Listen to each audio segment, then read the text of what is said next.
Hello, friends. Welcome to the first Friday conversation video, and thanks to Jay from The World According to Jay for being my first victim Man, I or hope I hope you know guest. what you got yourself into, buddy.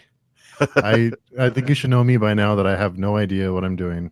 Well, that makes two of So, us. So this yeah, would be pretty cool, right? yeah, exactly. Yeah, I have no idea what I've got myself into, but that's always it's fake it till you make it. That's kind of my motto for life. Well, that's what most people do when they do a show with me. I know Brad Proctor, when we do paper cuts, he has no idea what he got himself into. So this would be interesting. Yeah. So, I guess we should start off by. So recently, you changed the name of your channel, and I that's kind of did a change my yeah. name. Yeah, that was So a what pain. yeah, what can you tell us about that? Oh, so yeah, get your popcorn and your drink ready for this. This will I be have my fun. drink. I, Drink ready. it's a short story and it's a long story. Uh, so the J Maddox name, okay, that's not my real name to begin with. We have to go back 25 years. I worked in radio for about 11 years, late 90s, early 2000s. And, when you're in radio, you have to have a radio name because, you don't want somebody really finding your real name, showing up at your house, at midnight and it's just crazy stuff. Right. Yeah. So I came up with the name J Maddox. J is the first letter of my first name, which is Jason. And Maddox is the last name of my favorite baseball player, Greg Maddox. So I just put the two together, J Maddox. I never thought I would use the name again. I got out of radio. I want to say 2007, probably, Hmm. and so I never thought I would use the name again uh, until last summer. I decided to start this channel. And I'll be honest with you, this was one of those COVID channels. I had extra time at home. I was working from home, so I had extra time, and I was always like, watching other booktubers throughout, and I was like, I could do that, but I need a name for my channel. So I just figured, why not bring my old radio name back to it, and just go with J Maddox Entertainment, and I was fine for a long time. I created my channel. I went over to Instagram and kind of created a foundation. Went over to Twitter, met a lot of people, and they really thought that was my name, and I just went with it, and it was cool. Mm-hmm. Then it turns out there's someone else that has a history in, I guess, writing or horror or bizarro Mm-hmm. that some people know about, and I don't think he's on Twitter. I know he is on YouTube under a different name, but I guess his name is very similar to mine. I don't even want to go and mention what his name is. It's the same last Sure. name, and the first name also starts with the J. Yeah. We'll put it that way. Um, that's all fine and dandy, cotton candy. A lot of people have the same name, but then I was kind of told that our values are probably not the same. I don't want to get too far into what his may be, but I'm a very liberal person. I am all for equality for everyone. Um, So you're pro common sense, in other words, right? yes, I mean, my current job, I help people. This is me, and I'm being that kind of person. I'm a big supporter of the LGBTQ plus community. I have a lot of friends in the community. Mm-hmm. I am a big supporter of equality for everyone, and I don't think, and don't quote me because I've never met the guy. Mm-hmm. I'm just going on what I guess the history was brought up to me. I don't think we had the same outlook on things. I don't think we had the same values on things at all. So it turns out there were a few people over on Twitter that were confused with the name, and they thought he just rebranded under that particular name. And I didn't really think anything of it until more and more people mentioned they thought, I was that other person. Right. So, I thought about it for a while. I asked a few friends, and I was like, what? It's not even my real name, and I'm not in radio anymore. I'm just going to change everything. So that took a whole weekend rebranding everything. Yeah. And I think I changed my name twice when I started doing it. So So this is what we're getting for now until I decide to rebrand again. Yeah. So it doesn't sound like much, but it's a lot of work to do that, right? It is, because like I had to think about everything I have, the YouTube channel. That email I used is actually still active. That's a whole bigger issue. Then I had to change Twitter and Instagram and things that I kind of built up slowly over the past year. Mhm. Then I had to make sure that the people I've built a rapport with, some of the people I became friends with, knew that I'm still the same person. Yeah. So I'm sending messages to people that I interact with daily, both on Instagram and both on Twitter, saying, "Hey, it's still me. It's just a different name. So don't forget about me. I'm over here. Here's what Yeah. happened." So this is what we're getting for now. And I'm still finding little things here or there that has the old name on it. Like some of the graphics we made for Paper Cuts that Brad Proctor and myself do. He updated the graphic, but I realized I had to change that on my channel, on my banner for my YouTube for like 2 weeks. It still said J Maddox on it, and I had to change all of that. I just changed that yesterday, I believe. So little things are still popping up, but I know people are still going to refer to me every now and then as J Maddox. I'm totally fine with that. Mhm. I had a lot of people come to my defense on Twitter. Sam Richard, a buddy of mine, he owns We're Punk Books. He flat out said, "This guy's the cool guy. We're not worried about the other guy," and a lot of other people came up and they were like, "We know this one that he's the good guy." So they're still going to refer to me as J Maddox every now and then. That's great. Yeah. That's fine. I'm just going to go with Jay, and they know who I am. So that's the story. As condensed as I can make it in a nutshell. I know it was the long way to get to a very short answer. Basically, I changed it because I had to. It's interesting though, because it is a lot of work. So it Yep. does. It's unfortunate that happened, because it's to do all that and then to let everyone know, hey, this is my new name, and people get confused because they're so used to you being under one name, and there's a lot involved in it. I mean, what's going to happen if you change yours, Steve, to what, Steven? Yeah, I mean, hey, what happened to Steve Talks About Books? Who's the Steven guy? Hey, Steven's trying to use your name and mess with you. yeah. It can happen to anybody. Nikki's in the chat here, Dark Between Mhm. Pages. She changed her name. She actually used to be a Read Past My Bedtime, and that's when I first met her last year. So she had to go through the whole rebranding. So she knows, it's a uphill battle to make sure you change everything and everyone knows that it's still you. So Yeah, it's a lot. It's a lot of work. So you mentioned Paper Cuts with Brad Proctor, and that's a really cool idea that you guys come up. How did that all come to be? it was all my idea, every single bit of it. I'm only saying that because he's in the chat. Yeah. So Paper Cuts, it took off, and it's bigger than what we thought it was going to be. Well, I mean, I knew it was going to be big. I didn't know it was going to take off this quick, really. Mhm. So we've been in interviews together. We've interviewed a lot of writers in the independent and small press, horror and dark fiction community. Nikki from Dark Between Pages, she has a lot of these interviews set up, and she always invites us on there. Brad and I have somewhat of the same personality. We're a little sarcastic, we have a lot of fun. But I was thinking about it one day, we have an author, and then we have 5 people just attacking this author with questions. Yeah. It's fun sometimes. It could be a little chaotic. Actually, last night, Nikki she was the only one, and she had 4 or 5, so it was reversed. But that's a lot of people, she's got so many people scheduled and ready to go that I can't make all of them. I know Brad can't make all of them.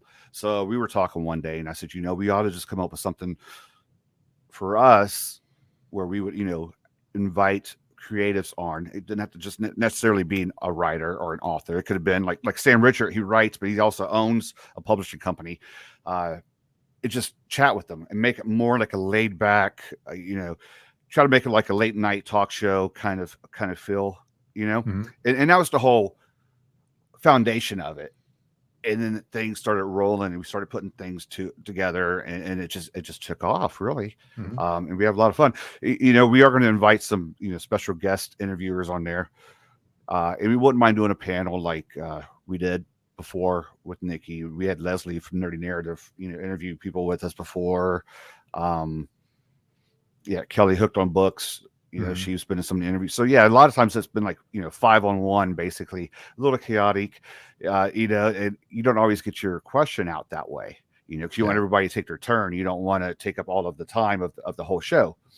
This way, what we're doing, everyone's invited. We're laid back, and it's just me and Brad just going back and forth, and it's really most of it's Brad. I'm just there for the comic relief, just kind of with a fart joke every now and then, and just to break up the monotony at times, and play game with them. But yeah, so that's Paper Cuts. I mean, so what we do with Paper Cuts, we do it on Brad's channel because he has like 1 million people that follow him. That way, at least we know somebody's watching. And then we put it on my channel like the next day, and then I upload it to the podcast platforms. So there's 3 different ways you could check it out. Oh, cool. Yeah, I will add those links to the description after the stream too, so anyone who's curious can go check it out. Cool. Yeah, appreciate it. So you've been Brad, what did I mess up on? Brad says that's not how it came to be at all. He had to hop on here because that's what I remember. That we were like, hey, let's do a show, basically. So we were talking a little bit before. Is he texting me right now? He's like, no.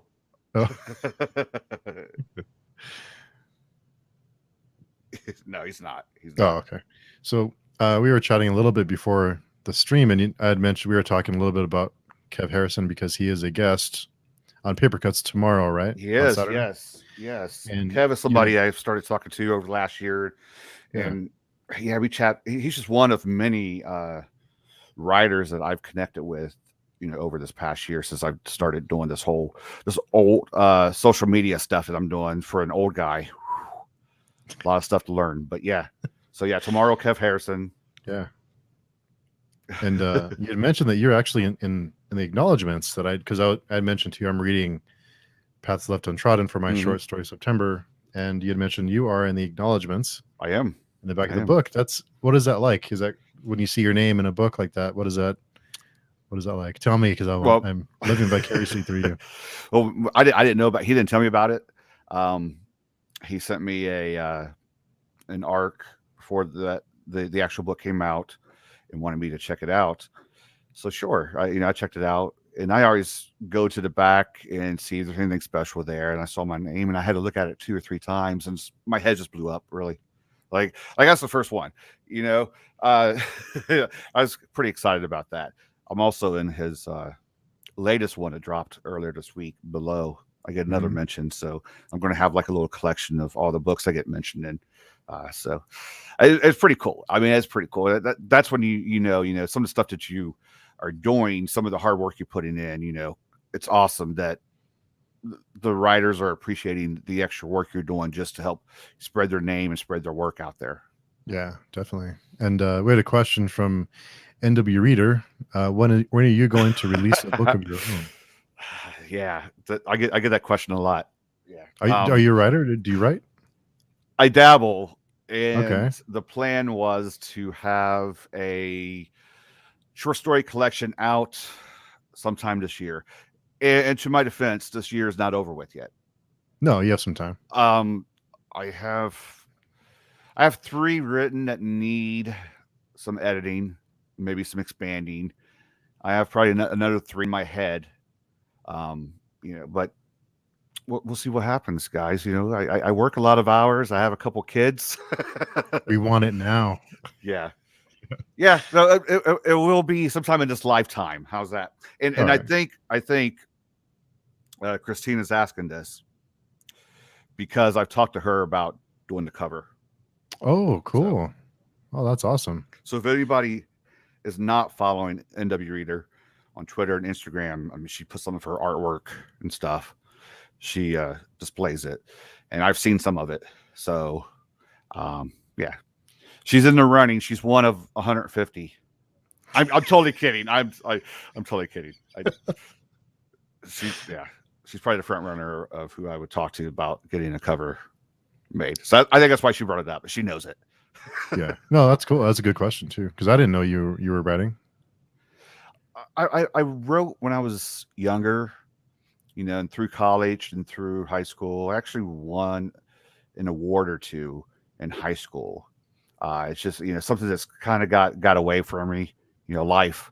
Yeah. So now that I've been doing this channel and I've been talking to some writers, becoming friends with them, kind of have that bug again. Yeah. Some of the creative juices are flowing through my brain, and it's weird because I think of things at weird times, and I always say to myself, I should write this down because I'm going to forget it when I actually have time to sit down and start writing it. And we have these phones with us all the time. I should probably put something on there. I don't have the time, so then I'm sitting here thinking, what was the idea? And then a month Yeah. later it comes to me. Yeah, so It flies we'll away. see what happens because I may have a novella or two floating around up here too. So they may Oh. come out before the short story collection. We don't know yet. We don't know yet. So you know a lot of reviewers personally. So do you have Reviewers, yeah. any of them read your stories, and can I give you feedback? Who has read my stuff? I sent one off. Ross Jeffrey, he's a writer and reviewer. I sent one Mhm. off to him a while back, and the writer and editor and him sent it back with a lot of red on it. and I took it in. He pointed something out to me that I have to go back in and fix, and I should have realized it. So I'm very appreciative of that. I don't know if Lewis Stevenson is still in the chat or not. L. Stevenson, by the way. I mean, he's not a reviewer; he's a writer. Mhm. If you guys have not picked this up yet, pick it up. But he's in the UK, and we actually chat every day. Wow. He's read. I think I've sent all three of them to him. He's read them. I think he likes them. I mean, I think he realizes there's some room for improvement and expansion there, and he's thrown a few suggestions my way. Yeah, see, he's there. He's there. Yeah, It's here. Yeah. Yeah. That's really cool. yeah. Get this, That's a- guys. Yeah, I hear that's. I've heard Look. nothing but great things about it. I'm using Steve's channel to promote Friends. Promote away. It's good stuff. Then more people should be aware of it. And it's a great resource to have with people that are in the business, or reviewers or writers, and it's good that you're using them as a resource and getting that all those red marks are chances to improve. So Look at that. He said I'm a good writer, so I have to send a check now over to the UK. That's going to be expensive. Yeah. Let me write that down. that's What about good you? stuff. Do you write any? I used to write short stories, way back, but I haven't really. And I really don't have a desire to. There's every once in a great while I'll think about writing something just to, just because you get that bug. But For I'm not like to that point. fantasy or horror? Because you do a lot of fantasy on your channel, right? Sci-fi, fantasy. I do think mostly. It's mostly like I'd say half fantasy. It's going more towards horror and probably grimdark now, though, just because fantasy. And I don't mean to upset anyone in the Do it. watching, but a lot of the fantasy stuff, a lot of it is the same. A lot of it is the same formula over and over. And there are some great fantasy books. There are some authors that really do great work, but there's a lot that's, it's repetitive. So It is. I don't want to, piss anybody off because I've done that many times. Fantasy fans and sci-fi fans, because I have a lot of videos on my channel that I've kind of made jokes, about those genres. But yeah, I've just never been drawn to. I can do dark fantasy sometimes, but sometimes it still goes too far onto the fantasy side of things, and I just lose interest really quick for some reason. Yeah. So I think horror is really versatile. I think a lot of people think horror is just the same, and I think some people consider horror to be like cheap and but it can be really sophisticated and really deep. So Saf H, I don't know how to say that person's name. Asking what the name of the book, The Goners. The Goners. The It is a Goners. novella, correct? Yeah. About up L. 60 Stevenson. pages? Oh no, this is 119, 120. Yeah, Oh, 120. okay. Yeah, the And you Goner.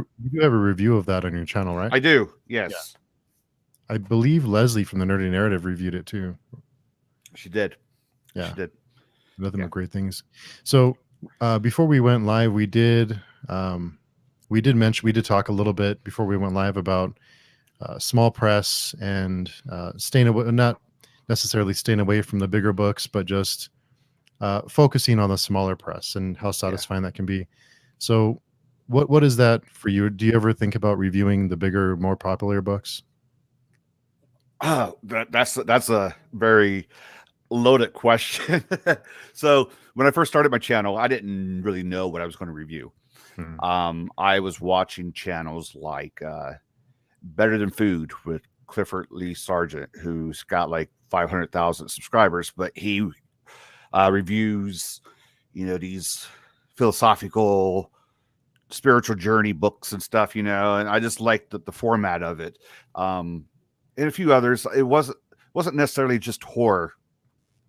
And then I was kind of in the background, and I watched people like Cameron Chaney and Alex the Bookubus, who was Halo Thrift at the time that I watched her. Edward Lorne. I think all of us watched Edward Lorne. And they all did horror. But it was like, the mainstream stuff. It was like some vintage stuff. Edward Lorne does a lot of Stephen King, and I'm like, yeah, I can read that too. I have the whole Stephen King library. I have the whole Joe Hill library, Peter Straub, Dean Koontz, all that stuff. So I'm like, I could do this. And then I started watching like people like Rail Red Beard and Brad Proctor and Nikki, who was, I read past my bedtime before she changed her name. And I was like, oh, they're doing some of these smaller unknown writers. That's pretty interesting. And so I was teetering on the fence. Do I want to start a channel? Do I want to just add to it? What do I want to do if I do start a channel? And a buddy of mine, Clyde, he was like, just do it because you read the stuff and you can talk about it. So I think, I'll be honest with you, my first probably 10 or 15 videos I took down because they're so bad. So initially I didn't know what I was going to review. I think I reviewed a couple of the mainstream ones, but I jumped down that rabbit hole of independent and small press. And I don't know what was the first thing that made me do it. Maybe Devil's Creek, Todd Kiesling. That might have started it for me. And really, it's like a snowball. You do one, you do two, and you do two. It's like a pyramid scheme. You do 4, then you do 8, and you just don't stop. And every day I look at my Stephen King library, and every day I look at my Joe Hill library, right?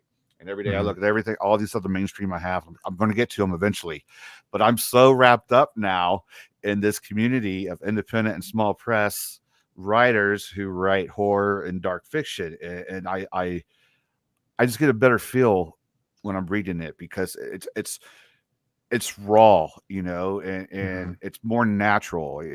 They're not going through a big publishing company that's polishing everything for them. It's and then you start meeting the people behind the books. I never thought I was going to be accepted into this community, but I mean, some of the people that I've met doing this now, mind you, reviews are not for the writer. Reviews are for other readers, but doing the reviews that I've done for the writers, some of the people I've met, I've met Ross Jeffrey. We've become good friends. Kev Harrison's put me in his books, Megan Lucas. Let's talk about her for a second. I reviewed Songbirds and Stray Dogs. Megan Lucas, right? This was one of the first non-horror books I reviewed. She sent me a thank you card. Okay. That's how cool is that? That's a little bit more intimate. That's personal, right? Yeah. If I was to review Stephen King, if I sit here and do every Stephen King book, every Joe Hill book, do you think that's going to really affect their sales? Do you think that's really going to, say, hey, we have this fan here. Am I going to get a thank you card from them? Again, I know the reviews are not for the writers, they're for the readers, but just the fact that we're at a level where these writers are very appreciative of what we do because they know it takes our time. They're not making anybody read their stuff and review it. Brian Bowyer, he lives here in Ohio, 45 minutes away from me, right? He sends me his new stuff without me even asking for it. Yeah, cool that's is pretty that? cool. That's pretty cool. I talked about Elle Stevenson earlier, who's over in the UK. We chat every day on Instagram. Sam Richard over at We're Punk Books. He's become a pretty cool friend. There's a running joke where I'm like the unofficial spokesperson for Weird Punk Books because I push all their stuff. I've met people like Eric LaRocca and Daniel Barnett. You've had Daniel Barnett and you've had Joshua Marcel on your channel before. Mhm. They're just down to earth, great people. Yeah. Laura Hightower, I chat with her on Twitter. I've talked to her, on Nikki's channel. We have her coming up on Paper Cuts. She's awesome to talk to. Rob Shepard, another one in the UK. I never knew I was going to have all these friends in the UK to begin with. That's just weird, Rebecca Rowland at Dark Ink. I review all of her anthologies for her now. How's that? We have people like Michael Clark, T.C. Parker, Beverly Lee, Mitch Seaborn, Leah Lindemann, people like that I never thought I would meet. I didn't know anything of, but if I review their books, they appreciate it. They reach out, they say thank you. I'm not going to get that from Joe Hill. I'm sorry. As much as I like some of his stuff and as much as I like Clive Barker and Stephen King, they're not going to, say, hey, Jay, thanks. I appreciate it. You didn't really affect us any, but hey, thanks for, buying the book and going with it, So, yeah. So I really like the whole independent small press world, basically. And even for books that you've reviewed, because I've been afraid to post like lukewarm or negative reviews on things, but a lot of the times the authors are still appreciative that you took a chance and you read it and you give it some attention. So when did a 3 become bad? Because I think a 3 is good. Yeah, so do I. Because I've seen on more than one occasion where people thought they had to justify a 3, and I'm still thinking, hey, a 3 is pretty good because I've given zeros before. So that would make, a 2.5 right in the middle there. Yeah. So a 3 is on the better side of that. Yeah. Oh, there are some videos that no longer exist on my channel because I've kind of had some rants with them and just took them down just so people don't get the wrong idea about me. But no, I've given things zeros before. Wow. But no, I don't know when a 3 became bad. I think especially when it comes to horror and dark fiction, it's one of those genres that such a big umbrella, so many genres underneath it. Not everyone is going to affect every person the same way. And plus it's subjective. It's totally subjective, right? I mean, it's my opinion. What I don't like about it, you may like about it. What you don't like about it, I may love about it, Mm-hmm. Yeah. And another thing, you mentioned already about the independent work and the self-published side of it. It's what they want. It's the work that they intended. That's what I love about it, is that it wasn't watered down. It wasn't changed by someone in an office somewhere. It's their vision that we get, whether it's good or bad or we like it or not. It's what they wanted out there. Yeah. So that's what there are less hands touching it, Yeah. That's going to happen when I finally get my work done. Who's going to touch it? Me and whoever edits it. And whoever edits it, they're not going to change the content. They're going to make sure that it's, grammatically correct, basically. And make sure that I use the proper tense and all that stuff. And they may give me a suggestion as far as, maybe you want to switch this around, but that's fine. But that's it. I'm not going to have several people. I'm not going to have an agent telling me, you know what, we did some studies, and the studies show that you would get a better audience if you do this and this, because it's my art. And that's how I look at some of these. It's an art, and I don't want to mess with somebody's art because art's different to every person. Yeah. I almost feel bad for whether it's an author or a movie director or someone a TV show or whatever it is, a creator that creates something and then they have to change it to fit some mold that for some demographic they're trying to shoot for. That must be just gut wrenching to put all this work and time into something and then have it just totally producers, changed. Directors, all of them, they're whoever's giving out the money, right, is kind of getting the final say of what's happening. So yeah, that must be awful for that to happen. And that's why I really love the self-published stuff, just because it's what they want. And even comic books, a lot of comics, the self-published stuff is the better. Like the Images books are an example of that. It's gone really, Image has really blown up in the past 20 years, but it's creator owned. So that's what's good about it. Are you really into comic books and stuff? I used to be, and then I kind of fell off of it. But I used to read a lot of like The Walking Dead when it was good.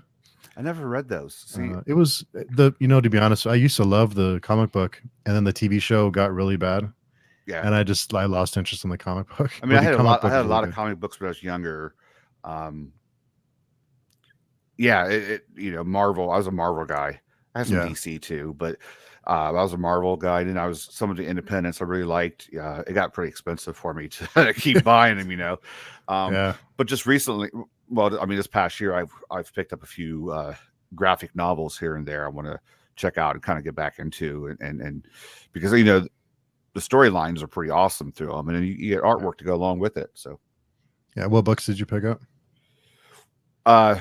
well, I lost my copy of Watchmen, and every person's Oh. got to have a copy of Watchmen. So I ended up getting another copy, and unfortunately, it's the HBO tie-in. I hate when they do I hate when books are reissued for the movie or HBO tie-in. I picked up a copy of V for Vendetta also. I remember Nice. watching the movie for a while ago, but yeah, I need to look a little deeper and get some and find some. Maybe I'll try manga too. Yeah, I haven't tried manga. I just haven't. It just doesn't appeal to me too much. But one of these days, A lot of check people it do out. manga. I need to try it. I need to see if I like it.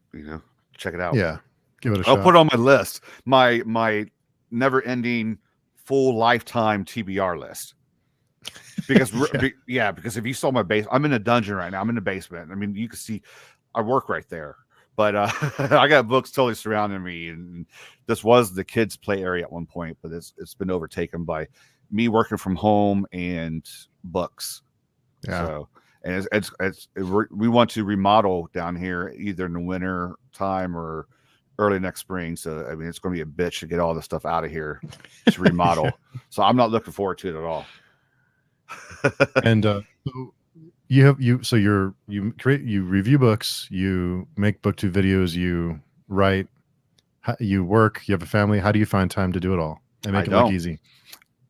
Trust me, it's not easy. I don't. I have no schedule for the stuff I do on YouTube. Working from home's helped me do some because I don't have that travel time. Mhm. I don't have to. It doesn't take us as long to get ready for work in the morning. So if I need to shoot a video, I've shot videos before at 4:00 in the morning when everyone else is asleep. Because I'm usually up. I get up around 3:30 or 4:00 each day. So if I have to shoot a video, I'll shoot a video sometimes at 4:00 in the morning, and then maybe edit it later, just to have it done, and vice versa. Sometimes I've shot videos before at 11 o'clock, 12 o'clock at night, and then edit it the next day. So just because you see a video of mine doesn't mean I did it all in that one day. Yeah. Plus, I get a little picky, so my editing takes longer. I'm not like an editing extraordinaire or anything, but sometimes I like to put a little comedy into my stuff. I can be somewhat of a very sarcastic, but funny. No. But, I know, yeah. Comedy in BookTube world. Yeah. Book nerds and comedy. There had to been one person, right? I'm not saying I'm Richard Pryor or anybody like that. I'm just saying I like to put some jokes and stuff in some of the stuff I do. But I have no kind of schedule. You have people who will do a tag on Tuesday and a wrap up on a Monday, and then like every month do some sort of monthly wrap up, and then do a book haul, and then review 2 or 3 books. If I remember to do a wrap up from the previous week, it's on a Thursday. If people are like, "Why are you wrapping up on a Thursday?" And then if I do like a monthly wrap up, it's usually 2 months old. And then, I did a tag the other day. The first tag I did probably in 4 or 5 months, only because it was a short tag. And I was in the middle of reading the new Kev Harrison book for Saturday. I wasn't done with it yet. So I went ahead and did a tag. So I have no schedule. So I don't know. I mean, I know it probably hurts my channel as far as like subscribers go, because nobody ever knows when they're going to get something new from Jay, but I do it kind of for me to have fun, like a little outlet. I don't do a whole lot. Honestly, I don't, if the kids are not involved and the wife's not involved, then I'd just be sitting there doing nothing. So that's just, I just kind of do it for me. You know what I mean? If I'm not doing Yeah. something with the kids, or if I'm not doing something with my wife, then I would just be sitting there watching TV the whole time. And Mindy's book journey mentions, "Dang, Jay, there's no way I could be funny or even coherent at midnight or 4 a.m." And I was thinking the exact same thing. I don't know how you do that at 4 a.m. or midnight. That's some skill. That's talent. Yeah. Thanks. Yeah, that's good stuff. Is it a talent? Yeah, because I'm barely coherent at 4 in the morning or midnight. Well, I mean, one person's comedy is to somebody else might be overly sarcastic, and might turn them off too. And I guess I've been told I'm a little on the more sarcastic side. I'm not gonna say I work on it, because I really don't. Oh, yeah, I'm just me. I've seen videos before, and I'm not going to. I don't want to make it sound like I'm throwing shade at anybody or anything, but I've seen videos. Nobody that who I talk to or I hang out with, but I've seen videos before where people, they don't seem themselves. Yeah. And sometimes that comes across. And I'm just going to be myself. Yeah. I mean, once I put so much effort into it that I'm not myself, it's no longer a hobby. And that's what this says. It's just a hobby, really. Yeah. So why not be myself in my hobby? Yeah, it's taken me a little while to get comfortable like that, with just not being so structured, or just to kind of do whatever and just say whatever, instead of being too planned out, and it just comes across as inauthentic. So I think people notice that, like you said. It's okay to plan stuff. You don't really want to do something that's verbatim. You want that natural thought to come, because it's more pure. I think. I mean, it's just me.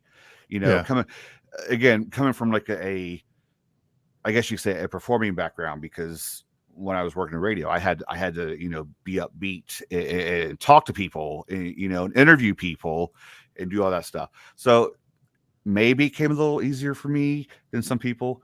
I salute anyone who is putting anything out on YouTube, because it's harder than what the person that's watching it realizes it is. Yeah, it because takes time. We all get the deer in the headlights look once we turn the camera on and it's looking at us, because then we're like, what was it we wanted to say? And that's kind of one of the reasons why I do so much editing, because I screw up almost every line and I'm just piecing them together. There are people that can do one take, no edits, and I'm over here like flubbing up words, and I'm like, I just invented a new word, so I'm over here editing things out and trying to I'm going to put a video over this and a different sound over this. Half of my stuff has my air conditioning running in it, so you can't hear what I'm saying, so I'm putting in like all kinds of like music and stuff to cover things up. But yeah. So Leslie had a comment, the nerdy narrative. On the poll. Yeah. Performing background on the poll. We know, Jay. We know. I told you that in secrecy, by the way. I told you that in confidence, Leslie. Come on. Totally. I'm unfriending you right now. But yeah, Leslie's another example, and like Nikki and Brad and these other, that there's Mindy too is also really like tough to be consistent, and it takes a lot of time and work to do that. Like you said, it takes a lot of time to do it. Yeah, I think Nikki and Brad are probably, in my opinion, not saying anybody else works hard, but Nikki and Brad are probably the hardest working booktubers that I know. I know Mindy puts a lot of time into it, but like what Nikki does with all of these interviews, she doesn't really even need to review books anymore. She could just be an interview channel. And what Brad does, how he goes over to Twitter and he interacts with everybody. Everyone sends him things, and he actually gets stuff done, and he reads them. He could read circles around me. It takes me forever to read a book, and he'll read like 4, 5, 6 a week. I just can't. I can't do that. Yeah, I can't do that either. But with Nikki, I'm really happy for her that her channel she's so and what people don't realize, I'm sure you and I know a little bit, but you probably know better than I do, is these interviews, they take a lot of time to plan and to schedule and to get everything together. I mean, we see the interview part of it, but we don't see all the other time that went in I see a little bit of what she's doing behind the scenes to get the Yeah. interviews up and running. She's recruiting other other people to be on it to help her interview. She's talking to these writers and juggling schedules, and she's got a family too. So yeah, there's a lot of effort and time and hard work on her part.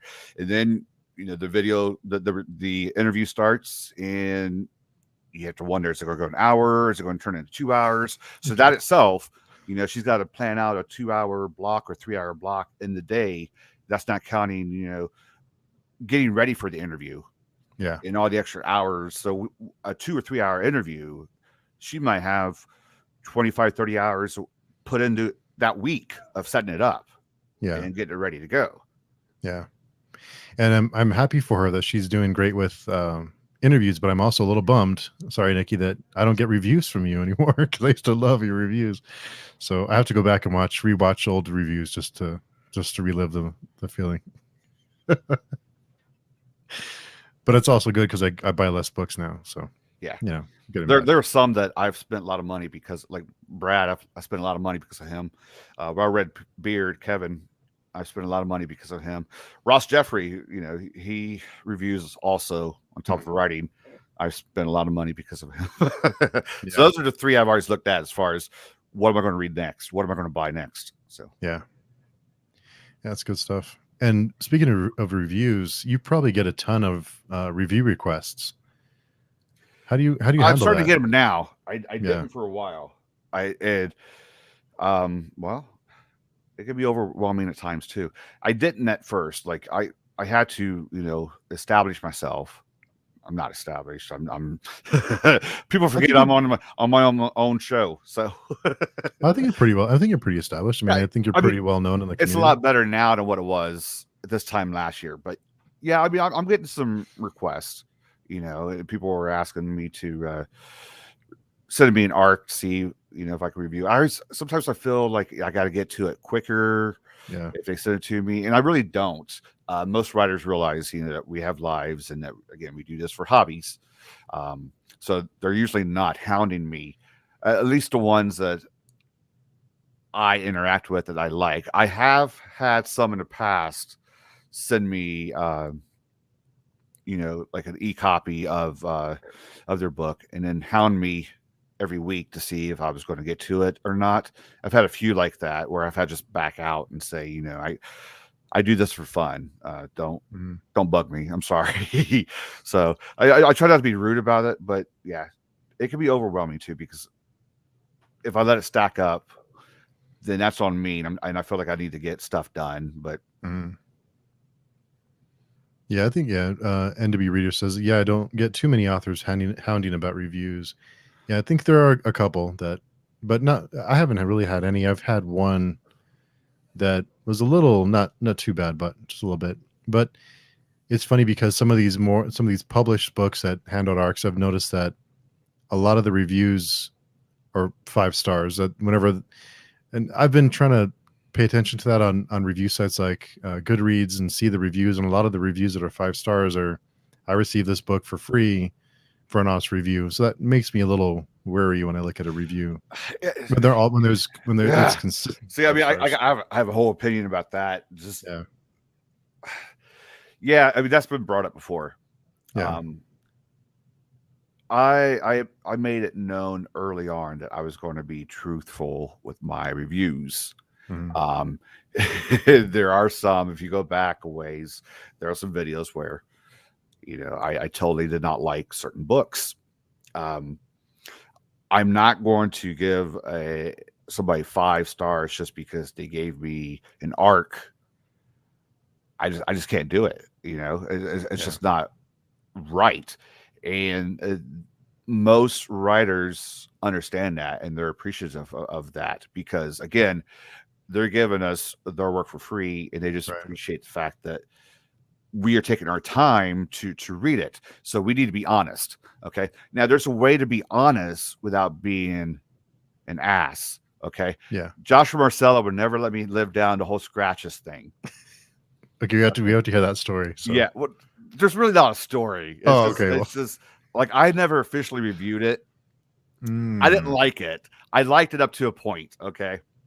And he's coming in late, so he missed the fact that I mentioned his name earlier as far as some of the awesome people I've met in this community, just FYI. But I never officially reviewed it.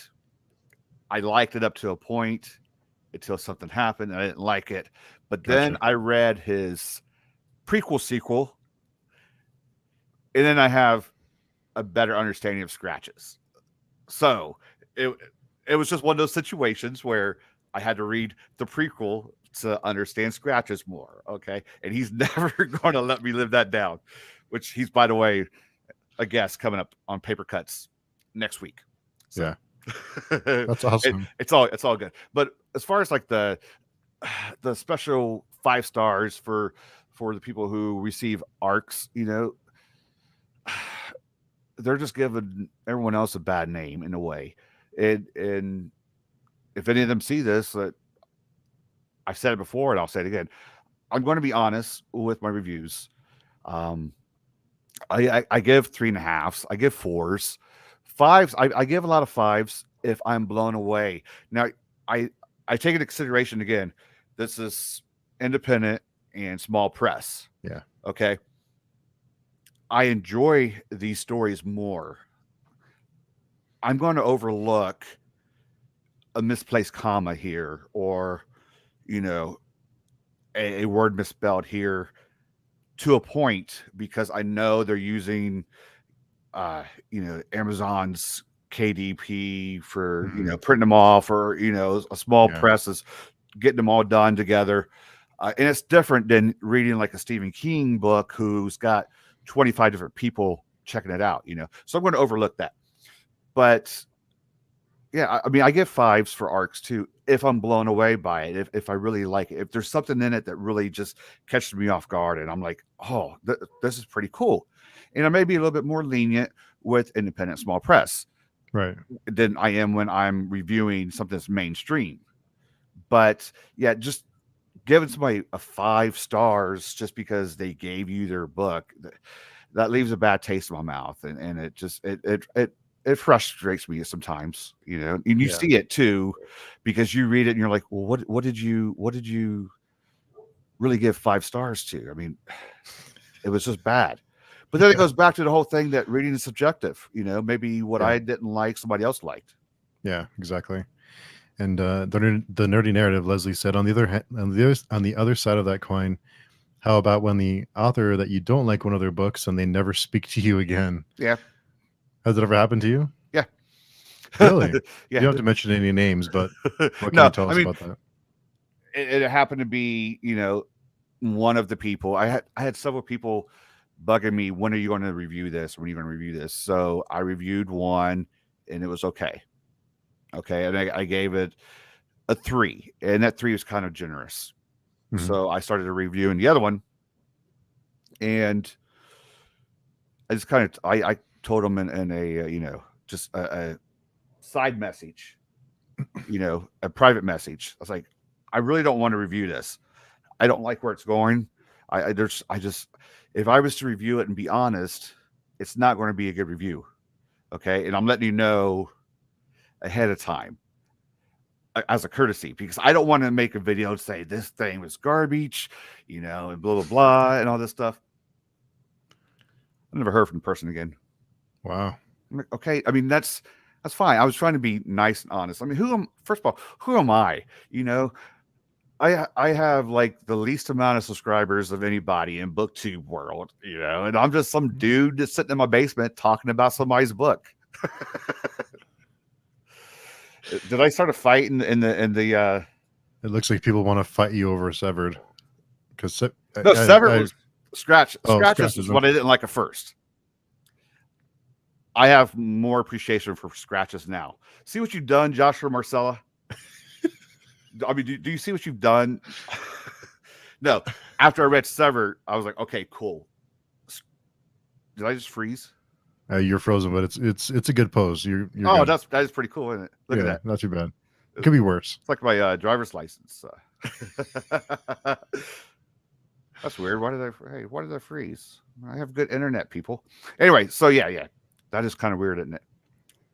That is weird. Cool. I started a fight in the thing here. You didn't expect that, did you? Well, I didn't know what to expect. Like Okay. we had talked about. Yeah, you should be unfrozen here in a second, though. I think it happens to us on paper cuts too. So I think Joshua probably froze your feed. That's what the chat is saying. probably. NW reader. NW. Yeah.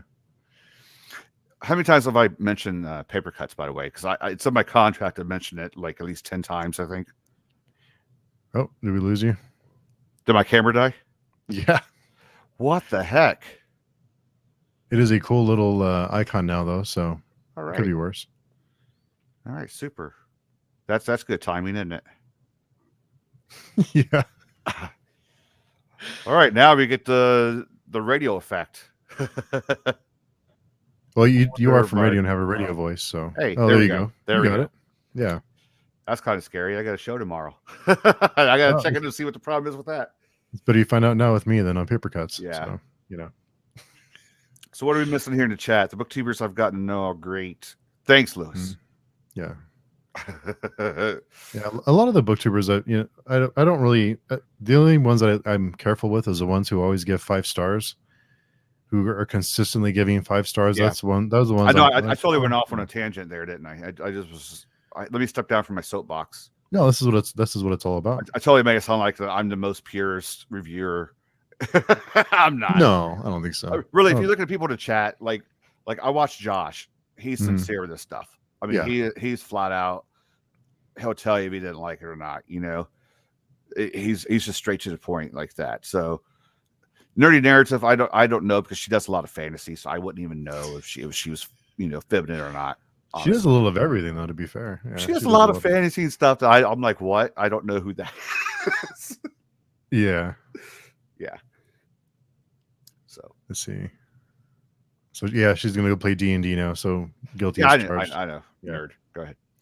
But yeah, Josh he mentioned here, it is what it is. I always try to find redeemable things about the stories, even if I don't like them. That way the review is respectful. I think that's really important to give, even if you hate a book, to find something, at least one thing that you thought was okay, or something positive. Well, that's what I was trying to point out. Like, you can give a negative review without being a total ass. Before Josh or Marcella brought up scratches, there was another book that I buddy read with Leslie. If she's still, I think she probably left. I think she's going to play D&D. With Brad and Leslie, there was a book, and it was a big book. It was if Josh is here, he'll know what I'm talking about too. It was a monster of a book, and Brad and Leslie loved it. They liked it. I think they loved it, and it was somewhat of a big release. Okay, I didn't like it. I think I gave it a 1 or 2. Wow. I thought it was kind of overblown. There's a lot I didn't like about it, but I didn't just make a video saying how much I didn't like it or how much it sucked, because I got a 20-minute video out of it. I pointed out things I didn't like, and I made it clear that, hey, just because I didn't like it doesn't mean you won't like it. Maybe you like this, this, and this, and this. But what I did not like about it was this, this, this, and this. Okay. Right. So I made valid points. And that's the thing. Like, there's also another book I did early on when I started this channel that I heard nothing but rave reviews about. And I even said that in the video, that I've heard nothing but rave reviews about this until now, because I think I gave it a 3. And again, since when's a 3 a bad? I think a 3 is still good. It's just not a 5. Right. So I just pointed out a few things, like I didn't like this and this. It didn't sit too well with me. So it's all good. It's all subjective. Some people think a 3 is bad. Some people realize a 3 is good. I don't know. Yeah. And then again, who am I? I'm just some old dude in the basement talking to my phone. And Plagued by Visions had a good comment. I think a fake 5-star review hurts an author's growth and self-awareness more than anything. I think that's a good point. Yeah, it does. And Bookchar is I'm definitely reading one right now that will not be 5 stars. What book are you reading right now? Just curious. And Saf is not a booktuber yet, but sometimes I feel like I do give too many 5 stars. If I think everyone's rating system is a little different. I think Right. for some people a 3 is it was okay, and for some people a 3 is it was good. And there's everyone's a little different. That's why it's hard to know exactly. Um, once you get to know the reviewer and how they kind of what tiers they put their books in, I think it helps out just knowing what a 3 is to a certain person may be Right. different to someone else. I like Mindy's comment. It was a she knows. Monster of a book. There's 4 or 5 people in the chat that know which book I was talking about. So. Is it a horror book? It may have been marketed that way. Maybe horror sci-fi mixture. The video is not even up on my. I have the video. It's just listed as a private. That some people want to check it out for a laugh every now and then. Because I was trying to remember what review you've done. That's a really big book. You won't find it if you just check out my channel. If you look at my channel, because it's up, but it's just listed as private. And Juan, Play by Vision says, "Not for me" is a sacred booktube phrase. Indeed, it is. I've used that too many times. Yeah, and I have the hate mail to prove it.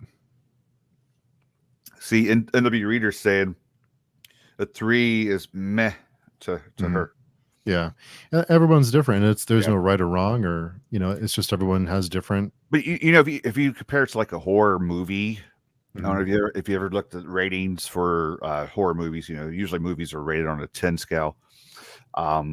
6 or better is pretty good for a horror movie, because most. I mean, if you think about it, most horror movies you like mention the horror movie, The Conjuring or The Exorcist, something like that. If you look at ratings, they're like 6 or 7s.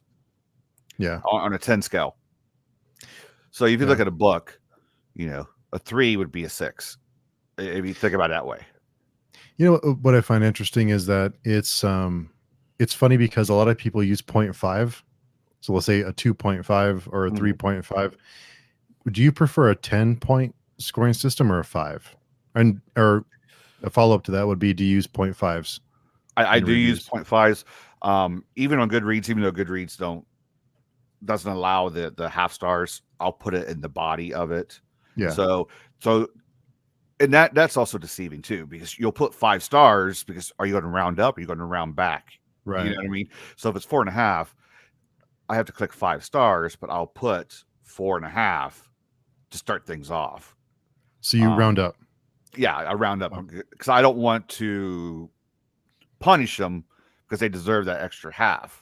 It really, I think I put too much thought into it. I think we all do at a certain point. Yeah. So whatever. Yeah, I'm just going to do what I'm doing.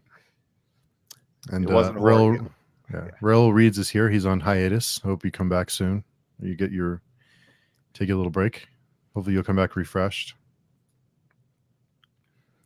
And Juan says that I think about it this way: if a restaurant has 3 stars on Yelp, I'll still eat there, but I'll be a bit cautious with the menu. That's pretty good. I like that. That's understandable. Yeah. Yeah, I think that's good. And Bachar was reading Knit 1, Kill 2 by Maggie Sefton. It is the first book in a 16-book series. Cozy mystery. I like the genre. I'm struggling to find a good one, but also this is not the book that I would typically read. That's tough. But if it's not a book you typically read and it's a 16-book series, that's an endeavor. Books, yeah, on a book you don't normally read.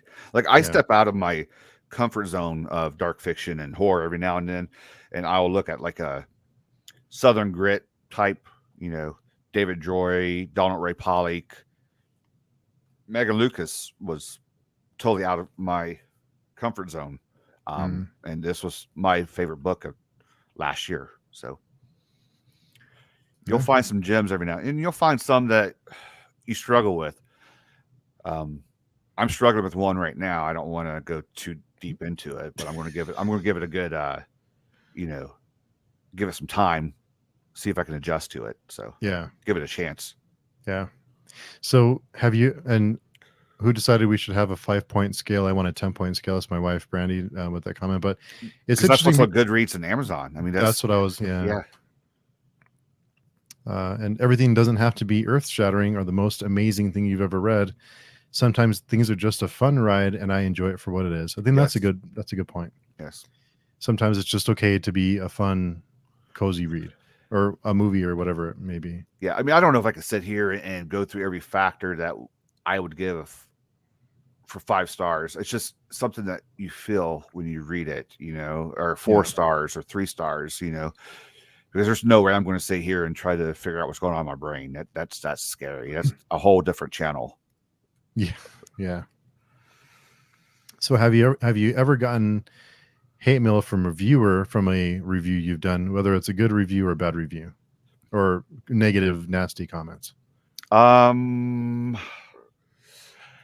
Yes, actually recently, and they deleted it. So I would have kept it on there.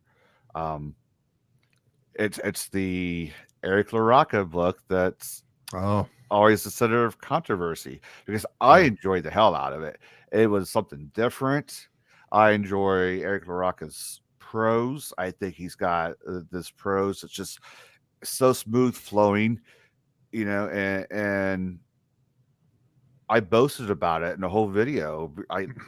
I enjoyed it, you know, and the funny thing is, like, I have my stuff set up that if somebody leaves a comment, I'll get an email. I'll get an alert, you know. Oh, okay. So I can see it even if they delete it. The same thing on Goodreads. So I think I got comments on my review for Eric LaRocca's book on Goodreads and on my video. And then people went in and deleted their comments. I still saw the comments because the email came to me telling me what it was. You know, you can't justify giving this book the score because of this, this, and this. And I kept on reading what they were commenting, and it felt like they forgot it was fiction. You know, if you didn't like it, that's great. If it didn't, you know, sit too well with you, that's totally fine. That's on you, and that's understandable, because once again, everything's subjective. Right. You know, I don't think the author is going to get too upset about it, because again, reviews are for readers, not the authors, not the writers. But some of the stuff that was said in the comment, I'm sitting there thinking, okay, you forgot this is a piece of fiction. Yeah, you're making it like it's a true story. This is not in the nonfiction part of your library, you know, some of the stuff they were coming up with. So I just went along with it. It didn't bother me any. I mean, you know. Yeah. Oh well. Yeah. I was and Juan, I think, mentioned here. Let's see. I got some hate comments for the same book because I didn't like it. People have a lot of emotions about that book, and it seems to be the latest, either you love it or hate it type of book. And I agree with you. I think the prose is really great. I think I really enjoyed the writing. It just, the story didn't do it for me. But I can see, but like I mentioned in my review, is I really like when they just go for it. When an author just goes for something and does something different, I think it's to be commended when they just go for it. I liked it because, again, it was it wasn't independent. It was through it was a small press. It was through Weird Punk Books. And if you know anything about Weird Punk Books, they kind of have those kind of books. They're a little different, you know. There's a weirdness to them. They kind of go against the grain. It's not the usual stuff, you know. So it fit perfectly for Weird Punk Books, you know. And again, it's somebody's piece that they wrote without a lot of other hands in it. Yeah. You know, nobody was in Eric's ear saying that's not going to fly. You know, you can't go with that. You know, change this, to change this. It was all him writing it and released it. So I look at it like that too. You know, that's just what goes through my head when I'm looking at stuff like this. So yeah. So it's kind of the A24 of books, kind of. Yeah. Everything I liked about it, other people may not have liked about it. Yeah. So, well, that's the kind of attitude that I like. Is it's not for everyone. If you liked it, cool. If you didn't, then cool. And you know, let's talk about what we liked and what we didn't like, and We can still be friends even though we didn't agree on a book. And that's forgotten a lot of times, so we could all Yeah. have opinions.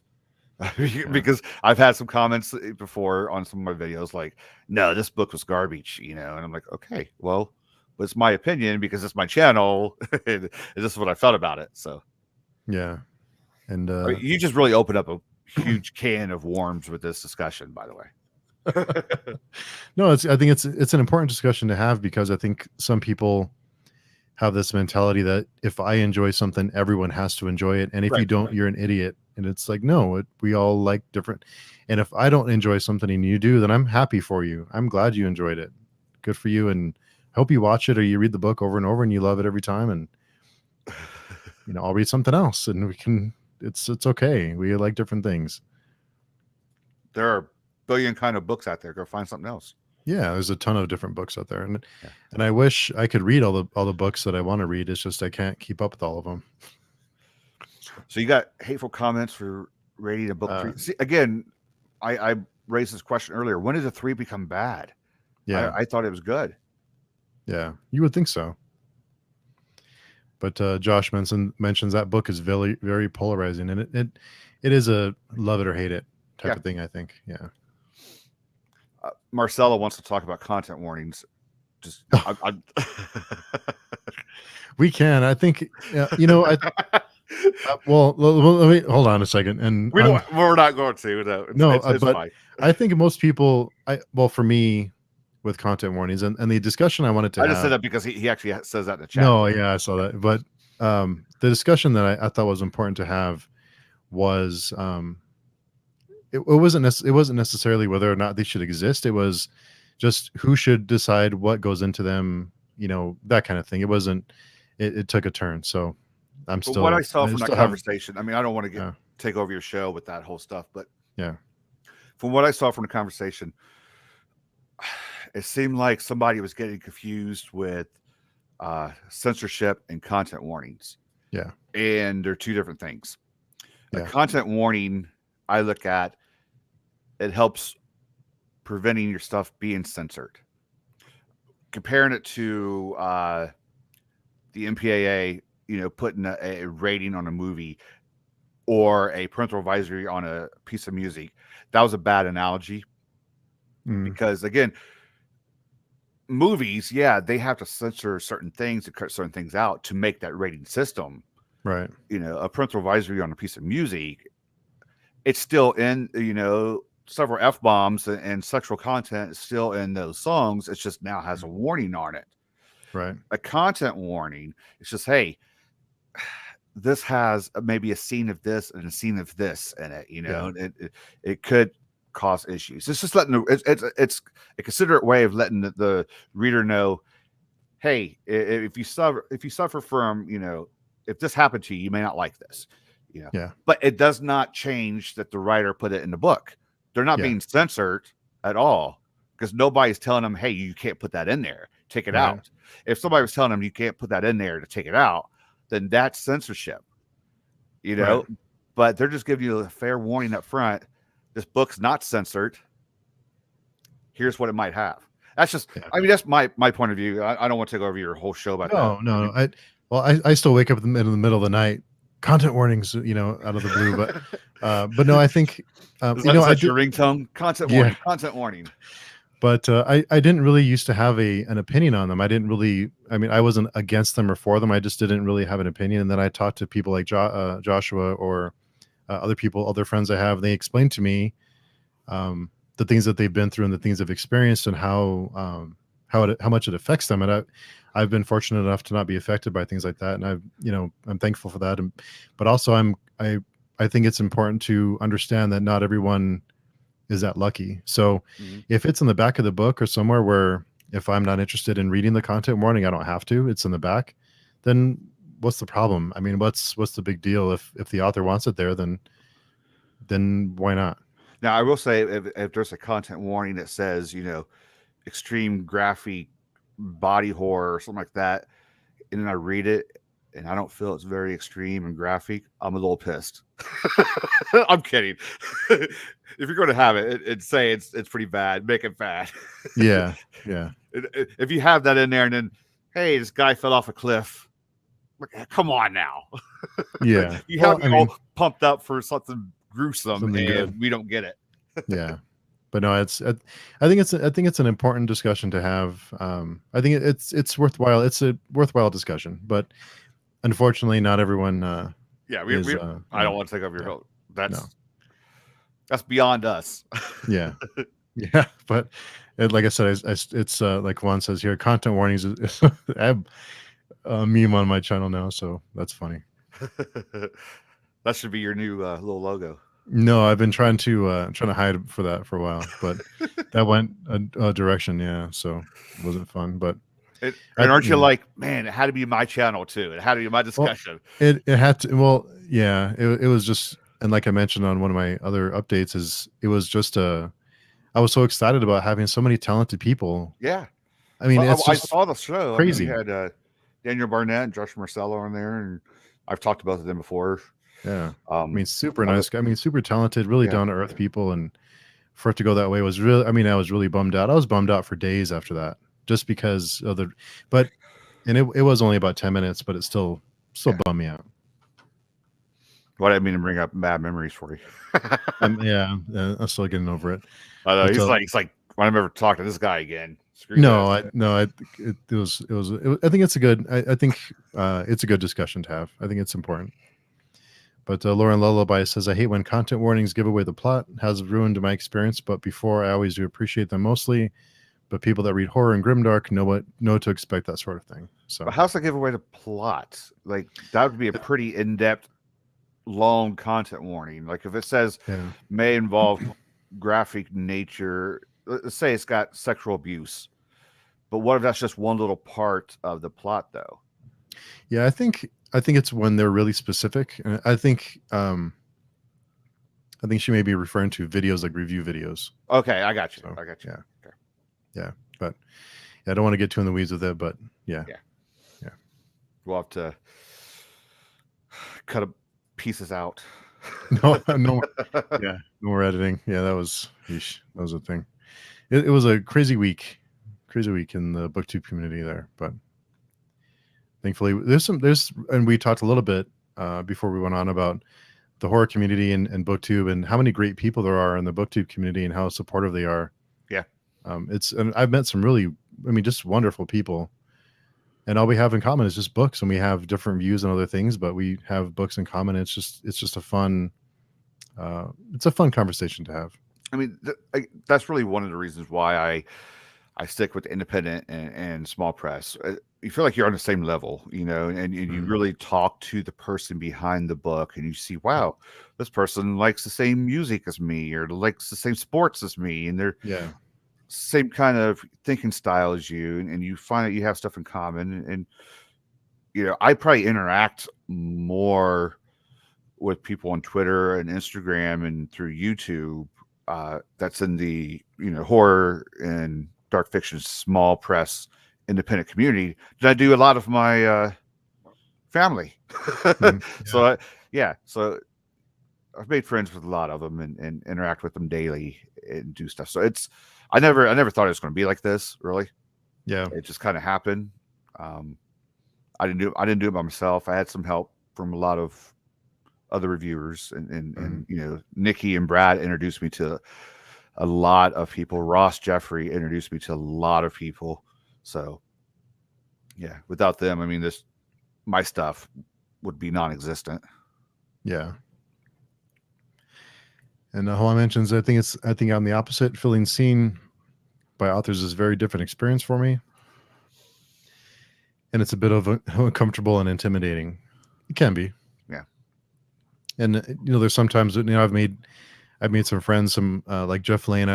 He writes like thriller science fiction books, and we chat pretty regularly, not every day or anything, but we chat regularly. And it's crazy to me that I talk to Jeff Lane. You know, it's just it's just crazy that me. What does Juan read? Does he do horror? Or does he do mostly horror? Yeah. But is it more mainstream or is it independent? Because I haven't had a chance to check out his channel a whole lot. Oh yeah, you should check it out. He just hit 2,000 subs recently. I want to say congrats to him. But is it more like mainstream stuff? It does a bit of everything. A lot of a lot of yeah, he runs the gamut. He does a lot of different types. He reviewed the book that we talked about earlier as well. Which book was? Things have gotten worse since we Oh, last okay, spoke. yeah. I did see that. Yeah, Yeah. yeah. But it is a little it can be nerve-wracking when you talk to these, because I still get intimidated by them just because they produce something that I really enjoyed. Right. So it's I mean, nerve-wracking. there's some that I've had a lot of interviews over the past year. There's some that I'm like giddy about, like Ronald Kelly. We interviewed Ronald Kelly. I mean, he's been writing since the 90s, 80s, probably.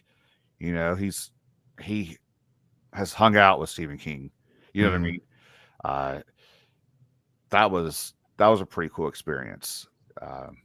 Somebody with that level who stepped away for a while and now he's coming back because the independent scene is so huge and so awesome right now. Yeah. And it's so welcoming to having people come in and just be themselves.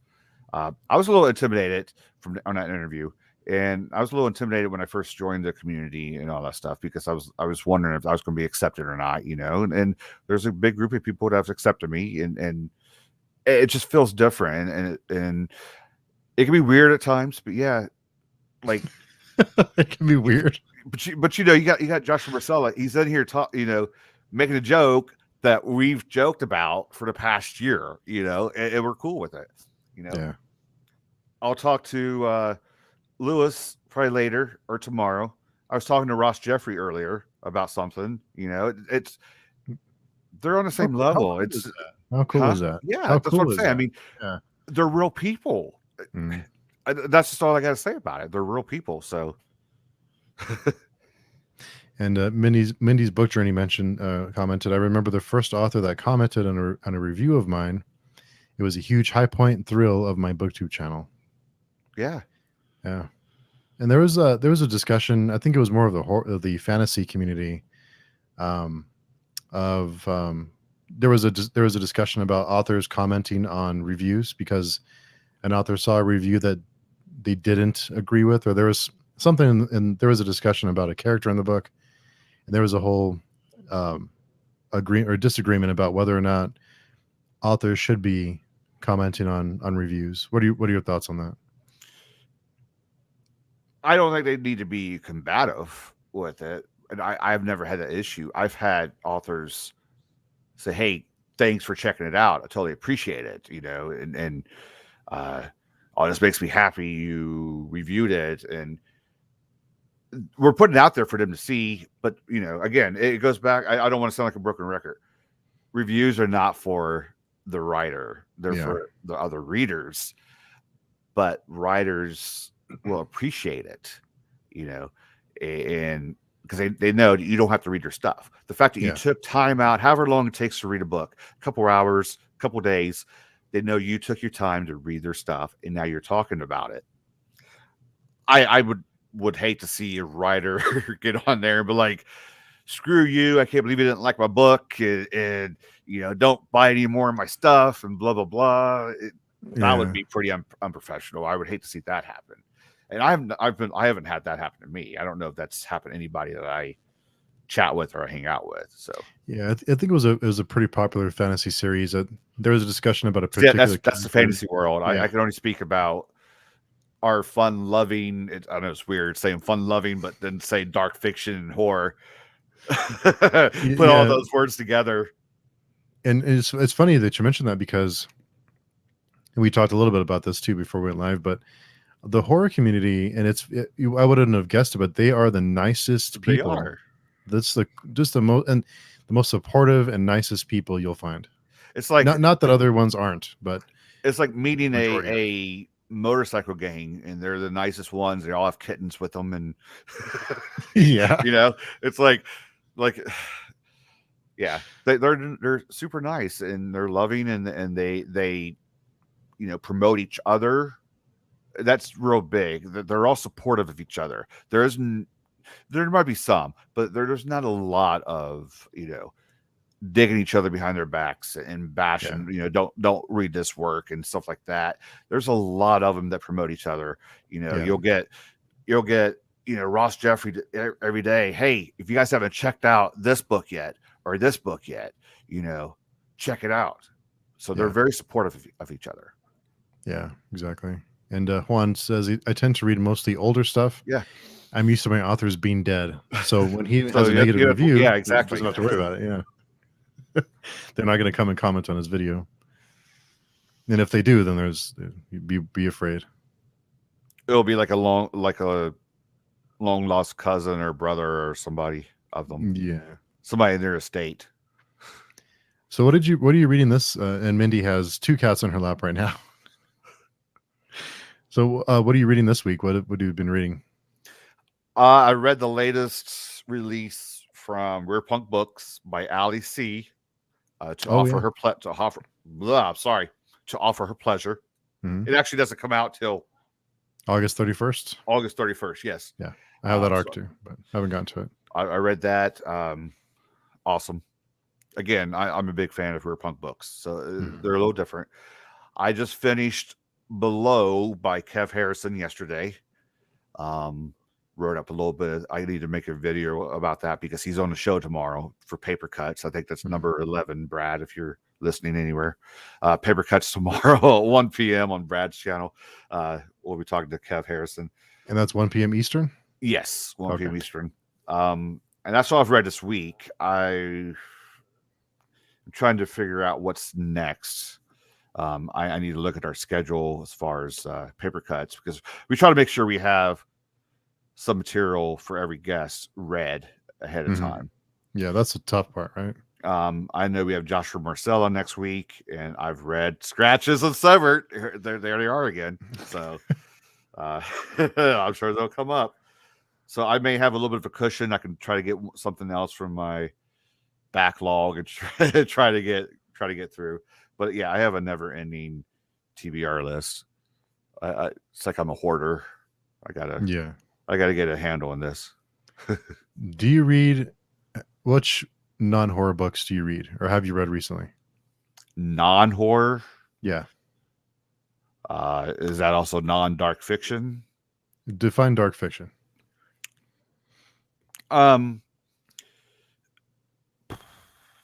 Real life like issues. true crime? Not true crime can be in there too. If you look at horror, like a monster or a beast or a creature or a ghost, I would say Brian Bowyer is dark fiction because it's booze and drugs and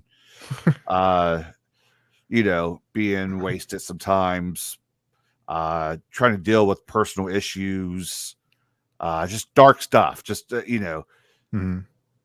So I kind of group those together. That's what it sounds weird. That's the stuff I enjoy, guys. But yeah, so that's what I read most of. I can't think what would be the last thing that's not in those categories that I've read. Shoot.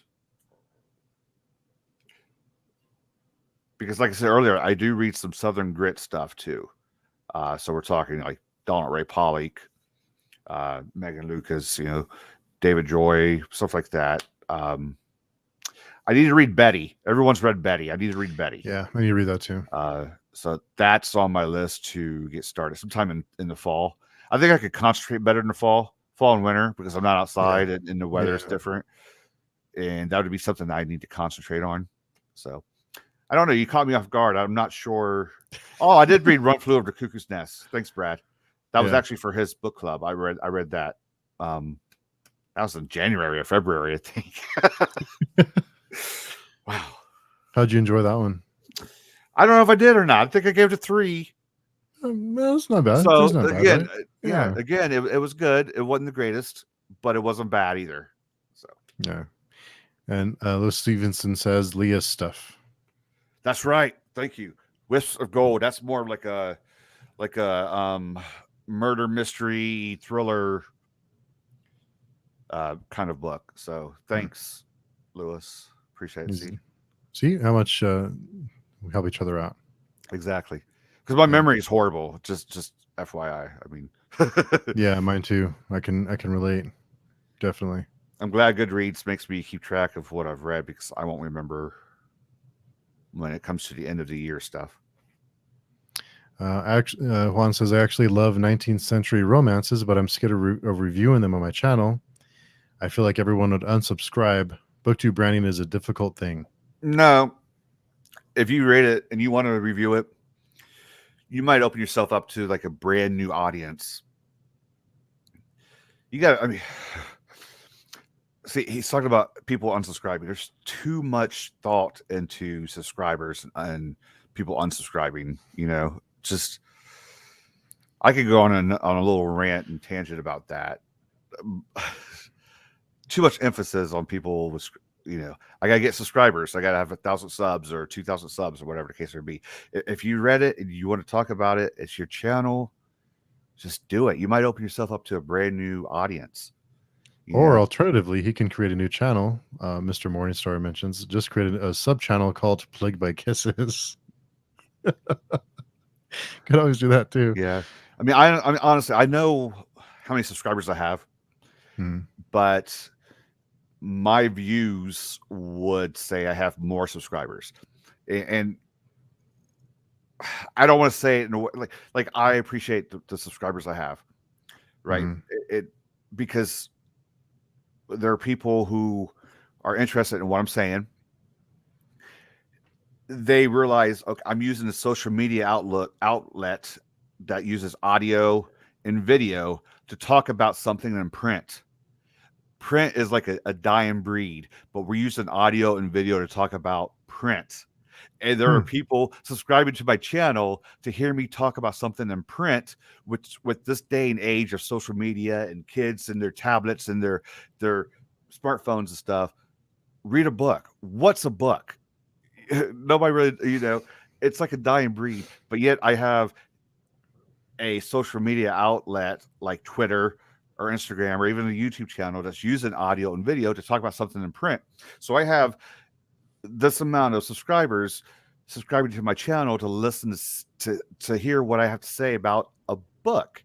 So I would never, say, shoot, why do I only have this amount? Now I'm going to promote my channel because I think I have some good content on my channel and I want more people to check it out. So I'm going to promote it, but I'm not going to cry about it. And if you ever read like some of the fine print with YouTube and Google, some of the stuff they talk about with stats, and I try not to get into it, but there's somewhere in there it says, if you're getting 10% of your subscribers watching your videos, then you're doing pretty good. So if you have 1,000 subscribers and you have videos with 100 views on them, you're doing pretty good. I'm nowhere near 1,000 subscribers, and I have several videos with 100 views on them. And I swear to you, they are not just me clicking on them to see if I have new comments, because I usually try not to look at them until one pops up. Okay. I'm not trying to brag, but I have a lot more views than what my subscribe count would say I actually have. So I don't really look at the whole subscribe, count at all. Yeah, I would like to have more, and I do see that it's climbing slowly. But again, it goes back to what I was talking about earlier, where I'm in such a small niche. If I wanted to just do all Stephen King or Joe Hill, or if I wanted to switch, okay, and do young adult thrillers or fantasy or whatever, then yeah, it'll probably blow up. But I am not just doing horror and dark fiction. I went one step farther in. I'm doing independent and small press fiction, dark fiction, and horror. So it's such a small focused niche that I'm happy with what I have, really. And if I make a video and somebody says, hey, that sounds good, I'm going to go check it out, that makes me feel good. Because I affected somebody and I made somebody laugh or I made somebody smile, just being a goofy guy down in my basement, record myself on my phone. It's a good outlook to have. I think think it's an easy trap to fall into when you over and Juan mentions it's more than subscriber count. It's a concern of pleasing my faithful viewers. I think that's a concern that a lot of people have is that people come expecting one thing and they get another, Yeah. and it may turn them off. So I can see that too. But I think, But I again, think that's a yeah. chance you're taking being out there. Doing the channel is step one of being out there, right? Yeah. So I mean, that's going to be a chance because you're not going to be able to please every single person. Yeah. You know. Yeah, and I think it gets to a point where if you have viewers that watch all the time, they watch for you and not necessarily what you're talking about. Right. So I think, yeah, I've done movie reviews. I have Yeah. a little segment called Lewis, help me out here, bruh. Pizza and popcorn, because I haven't done it for a while. Yeah. So, but I've already done like 4 or 5 videos. I've done music reviews, music and movies before. So but it's an outlet for me. yeah, Those videos have lower views. They do. But I don't know if I really lose any of my subscribers when I do them. Mhm. Yeah, it's important to enjoy what you do. Yeah. But Bookchar mentions, Jay, you remind random, but you remind me of Tim Allen. Maybe I could change my name to that next time. There you go. You can change it to Tim Allen. Tim Allen reviews books. Yeah. Yeah. Ashley Read Now Sleep Later mentions, I like how most people's channel have a focus, and then there's mine where I just talk about the most random shit I read. Yeah. And it was pizza and popcorn, Jay, just in case you forgot. Yeah. I guess that means I need to review a movie. I haven't Yeah, done it's one for a time. while. It's time. And Brad Proctor says, like a lot of authors say, write for yourself, and if other people like it, then great. I have a feeling that people are going to like watch this and think I'm coming off as like an arrogant asshole because I'm like I was like up on a soapbox every now and then throughout. No, I this. don't think so. I think it's like it's fair. My views on my channel. I think it's good points to make. I think they're fun conversations to have. I think a lot of YouTubers that crosses their mind. I think a lot take it too seriously, really. Mm. I mean, I take shooting my video and editing my videos seriously to a point, but at the same time, I don't want to lose the fun out of it because again, it's a hobby, and I think a lot of people take it too serious and they're too caught up on the numbers, you know, and I have to worry about that stuff at work. I don't want to worry about that stuff with my hobby. Yeah. You know what I mean? So yeah. Again, it's a hobby. If anybody thought they would do this reviewing print books on YouTube instead of actually working, no, you're not going to retire from your job and get paid enough to survive on this. I don't ever expect that to happen. So yeah, I don't think so. But Played by Visions one says, not at all, Jay. We appreciate your insights. Thank you. It's important to keep things in perspective, and sometimes it's easy to lose that perspective when you get into the analytics side, when that stuff is, wow, you want to ruin your day, start digging into that, because man, yeah, I don't remember last time I looked at my analytics. Yeah. And Mindy's Book Journey says, same, my favorite genre is horror. I read so many different genres. I don't want to miss out on any great books. I will read them all. That's possible, right? Well, if you find the we'll secret, do it one day. Yeah, Mindy, yeah. We'll do it one day. Yeah, I hope if please let me know when you figure it out, because I'm trying to find the answer to that one. I want to read them all too. I could probably retire if I sell all of my books. How big is your collection? A lot bigger than what you guys see. Give it a guesstimate. How many books do you have in your collection? I don't know, 1,000. As physical copies, because I have about 300 ebooks, 350 maybe ebooks. But physical copies, shoot, you know what? I really don't know. Maybe 700, 900. That's pretty bad, right? Well, how long have you been? How long have you been collecting? Well, let's just say that I put a small fortune in them over the last 3 or 4 years. I wasn't a big reader when I was younger, so I thought I would catch up. Yeah, and I'm not catching up. Yeah, I never catch up. Yeah, I'm not going to catch up at all. It's tough. But Jay, I want to thank you for we're already over an hour and a half. I didn't even realize how long, but yeah, has it been that long? Man. yeah, it's an hour and 34 minutes. Did I stop talking any? No, not at all. That's why you're here, though. That's I told you I didn't know if you knew what you got yourself into. No, I never know what I'm getting into, but It's like I have that issue where I know you're probably talking, but I just thought of something, and I don't mean to interrupt, but if I don't say it, I'm going to forget it. I'm the same way. Yeah, So I'm like, okay, get done talking so I can say something. But I'm the same. I drive my wife crazy with that too. So Yeah. no, I can relate. No problem there. Yeah, but I appreciate you having me on, and this is really the first time we've chatted.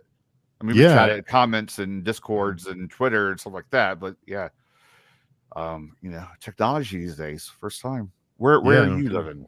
I am in New Mexico. That's So what I thought. So it's not really 7 p.m. Eastern. Or it is 30 now. It is My time. 6:30. Yeah. Yeah. Think. Are you Eastern time or I'm Central? Eastern. Eastern. So you're what, 2 hours behind me?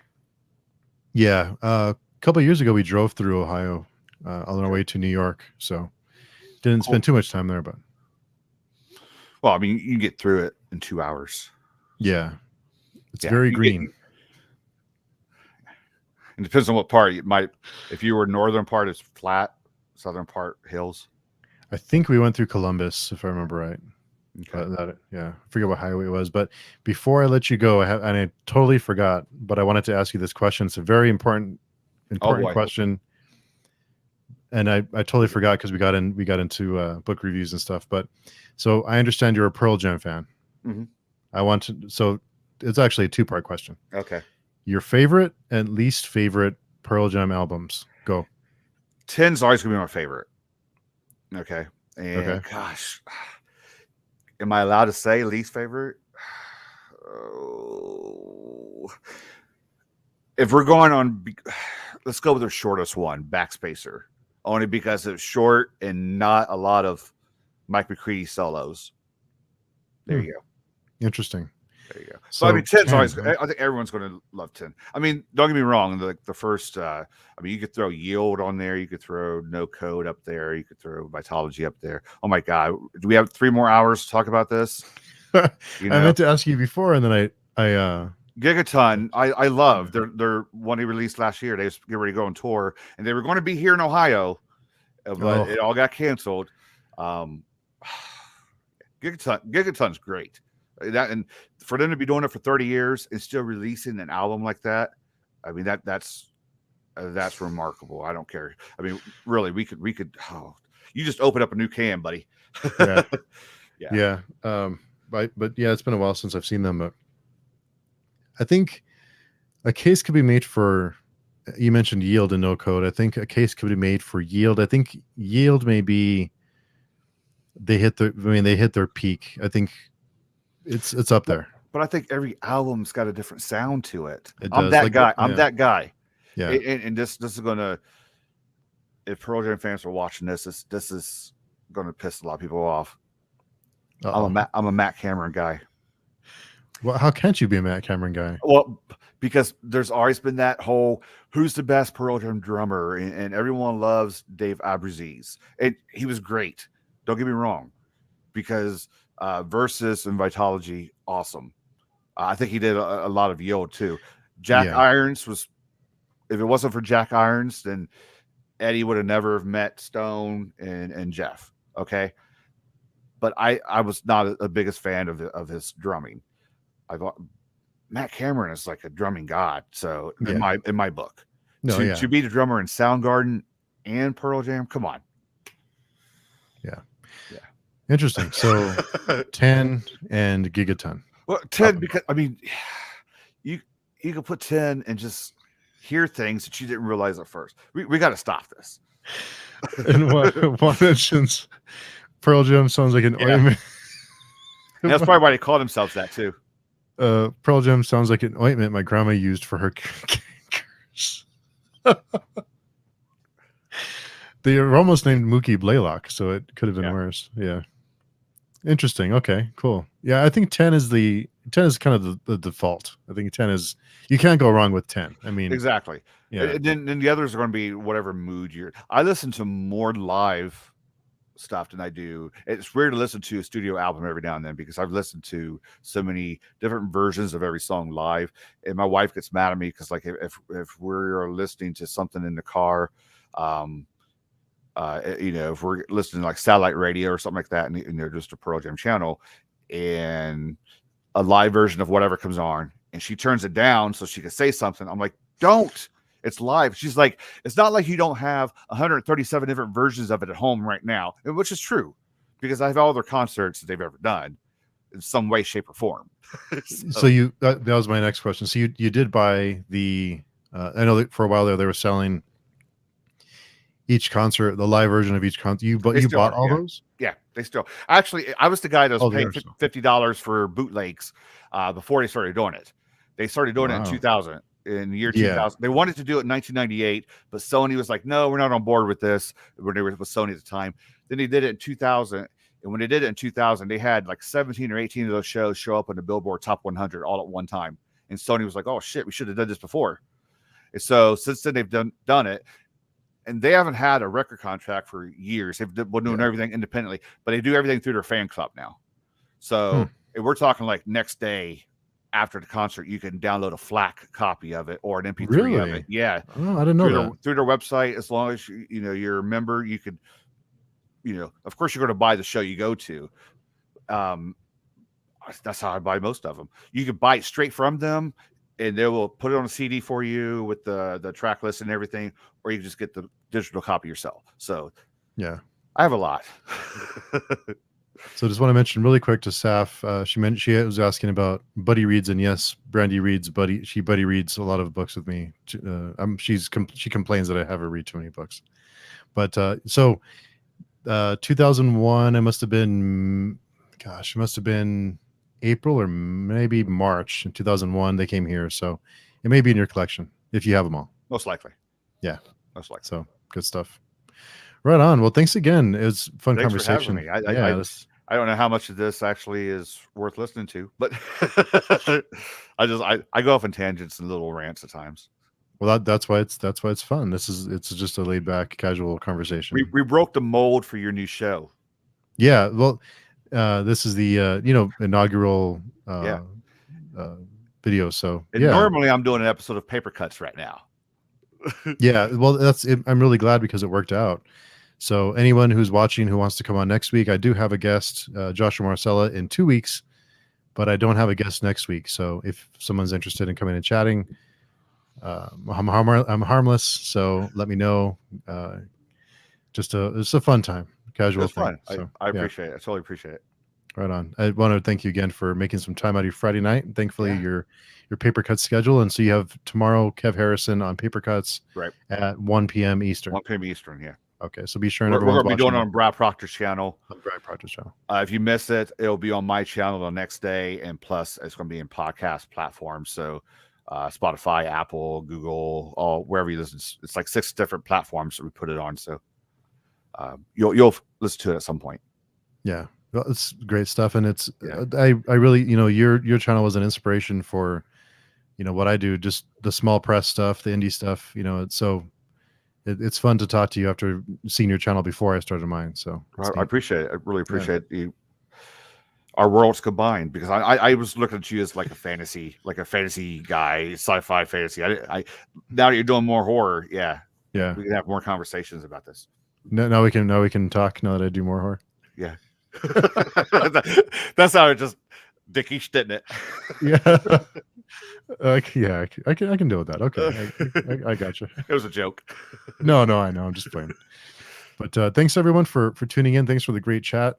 We appreciate it. It's always fun to interact with the comments. So it's always fun. And like I said, whenever someone wants to jump on next week, I'm free next week. So thanks to everyone who joined us. We had a pretty good turnout here. Definitely, you're popular because no one watches. Crystal, Fiber RT, Crystal, Mindy. My friend Lewis, I knew he was going to be here. Yeah, thanks, guys. Appreciate it. Queen's Wave. Yeah, I know. Glad you got to see me. Yeah. Well, thanks again, everybody. Hope everyone has a great weekend. Hope everyone has a good Friday night. Be safe, and we'll see you next time.